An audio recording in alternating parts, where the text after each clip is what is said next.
ఓం గం గణపతే నమ శ్రీ గురుభ్యో నమ హరి ఓం. ఫ్రెండ్స్, మనం ఏది చేస్తే మనం ఉత్తమమో చూద్దాం.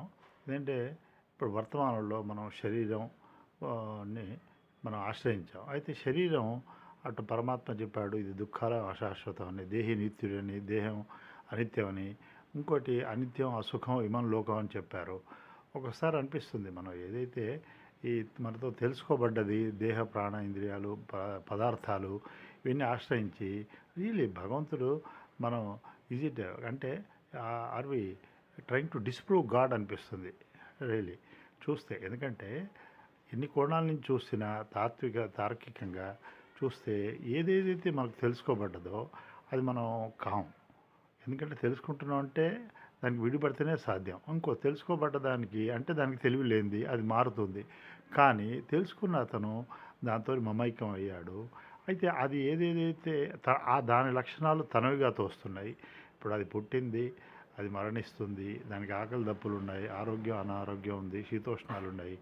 ఇవన్నీ కూడా గుర్తించిన తాను అదే అయిపోయాడు. ఇది ఒక విచిత్రం. ఇప్పుడు మనం చూస్తుంటాం ఆ పళ్ళు కానీ ఆ ప్యాకేజెస్లో గ్లాస్వేర్ అయితే fragile and perishable, handle with care. అయితే ఇవి వాటికి అవి చెప్పుకోవటం లేదు. అవి వాటి పరిస్థితి గుర్తించిన ఆ వ్యక్తి ఇవి కాకుండానే అది సాధ్యం.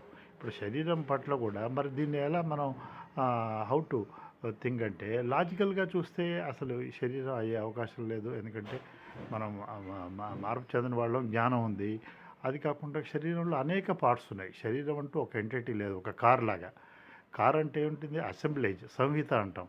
అట్లాగే ఈ శరీరం కూడా ఒక పార్ట్, అన్ని ఉంది. అలాగే శరీరం కాకుండా ప్రాణం కూడా అయిపోయాను, నా ప్రాణం ఉంది, నా మనస్సు, ఇలాగ అనేకంగా ఉంది. ఏ కోణం చూసినా కాదు. ఇంకోటి ఏంటంటే ఇవి లేనప్పుడు మనం ఉన్నాం, దానితో ఇది కాదు. కానీ ఉన్నప్పుడు జాగ్రత్త ఇది మనకు కాకుండా ఉండలేము, దాన్ని ఆశ్రయించకుండా ఉండలేకపోతున్నాం. అండ్ అది ఏదేది అందజేస్తుందో అది మనకు ఆమోదయోగ్యం కాదు. అయితే సరే, ఇది తెలియకుండా ఒకలాంటి స్థితిలో ఉండడం తెలిసినప్పుడు కూడా మరి ఇది కాకుండా ఉండాలంటే ఏంటి కారణం ఏంటంటే ఆ పర్టికులర్ పాత్స్, న్యూరో ట్రాక్స్ ఏవైతే నేను శరీరం ఉన్నాయో అది బలవత్తరం ఉంది. ఇప్పుడు ఏది మనకు శ్రేయస్సు అంటే ఇది కాదు అని నేతి అంటాం. ఇది కాదు నేను ఇది కాదు అంటే ఇది మళ్ళీ దాన్ని కంప్లీట్లీ కౌంటర్ చేసినప్పుడు ఆ ప్రోగ్రామింగ్ సహజంగా ఉంది. అవిద్య చేసినప్పుడు దాన్ని విడిపడే అవకాశం ఉంది. అండ్ ఇది కంటిన్యూస్గా కావాలి. ఎందుకంటే భగవంతుడు అదే చెప్పాడు, క్షేత్రజ్ఞ విభాగం. ఆ విభాగం చేసినప్పుడు మనం దాని నుంచి ముక్తి వస్తుంది. హరి ఓం.